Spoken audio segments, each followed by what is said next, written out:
Hello, my name is Lisa Lehman. I am the 17th Ward Democratic Committee Chair, and joining me today is 5th District Common Councilor Jimmy Monto. Thank you for joining us. Hi, thank you.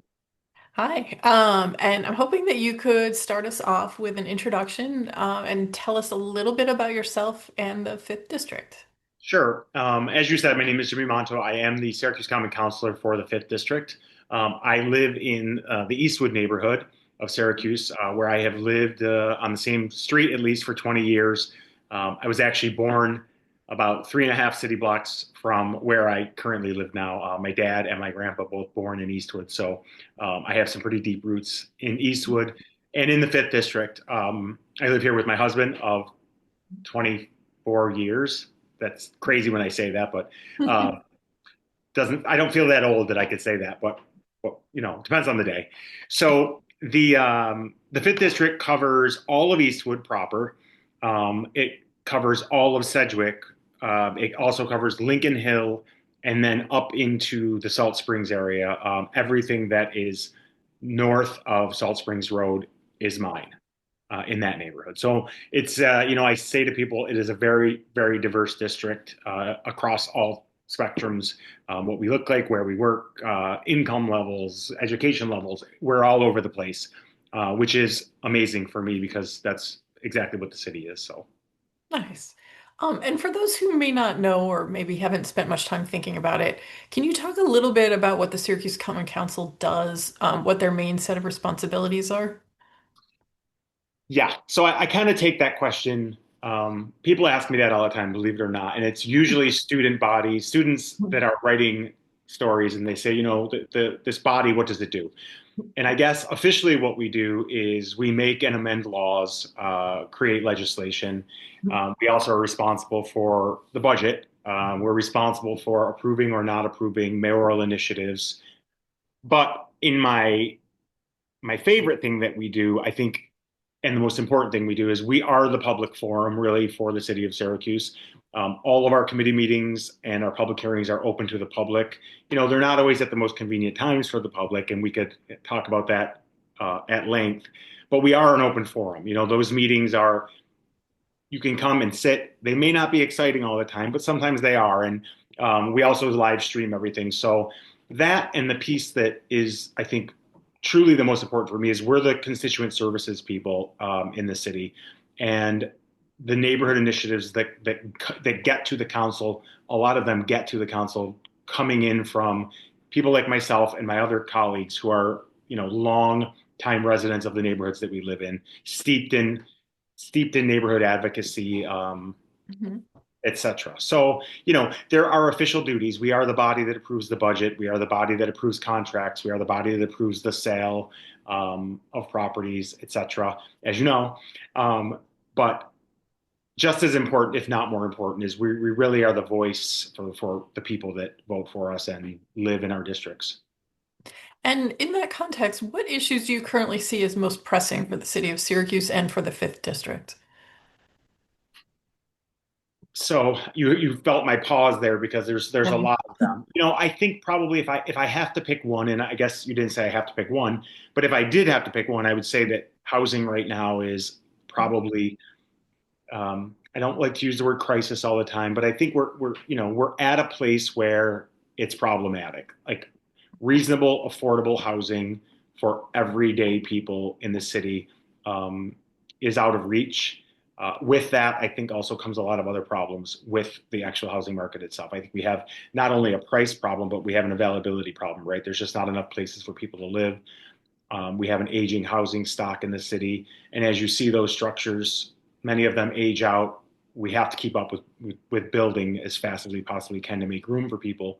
Um, you know, we're on the precipice of greatness with a couple of things. The I-81 project, we're watching that fiscal and racial barrier that has been there for decades. We're watching that slowly come down, and a lot of my calls are about traffic that it causes or what it causes, but I try to turn those conversations around to how positive that project will be and the impacts that it will have. But I question, are we ready for it? Are we ready for what will come when it's down? And will we make the right decisions with that project? With Micron to the north, we watch population growing for the first time in decades. And, I ask myself and other people, are we prepared for that? Are we ready to welcome people into this city to live, to work, to prosper, to send their kids to school? Or are we going to sit by idly and let the suburbs flourish while the city stagnates? And I'm not saying we're stagnating. That's not what I want to say, but I'm always fearful that we're always on that edge. So, um, a lot of issues, but with that housing, so much more comes with that housing problem, right? Stable housing for me, it's a human right, right? Housing it shouldn't be a privilege, it's a right. Um, and when we talk about the opportunities that a child has from the time that they're born to the time that they, leave home, how stable their housing was matters maybe more than anything. Like how stable Yeah. did they have a place to go, and food and safety and shelter, and that's probably what keeps me up at night the most. Right. And then, how did you decide, or why did you decide to run for city council? What motivates you? So it was if you look at my history with neighborhood advocacy, I guess it looked like it was all in the plans. But in reality, it really wasn't. I was appointed in 2022 when Councilor Driscoll left his spot to go and work for the city of Syracuse, and the opportunity kind of laid in front of me. And I thought long and hard about it. And obviously, I have run since one time, and then I'm on the ballot this time, albeit unopposed. But the before that, I had been president of the neighborhood association for several years. I had been president of Tomorrow's Neighborhoods Today, which is TNT to most. I still sit in charge of CNY Pride, obviously, which is the largest LGBTQ forward um, nonprofit in the area. And that probably played a little bit of a part too when it came in front of me and the opportunity arose. I'm the first openly LGBTQ person elected in the city, and that meant something in that moment. And I'm kind of sick of saying it, to be honest with you, because I think people are sick of hearing it. But for me, it's important. It matters.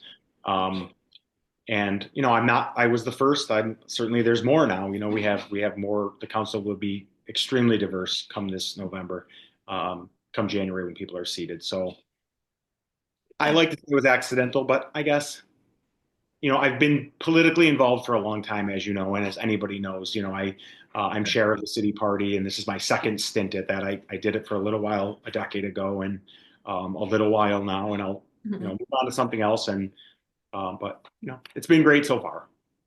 Excellent. And so my next question was going to be outside of the job itself, what do you do to stay connected to the people and neighborhoods you serve? I think you kind of already touched on that a lot. Is there anything beyond that that you do to stay in touch with neighbors?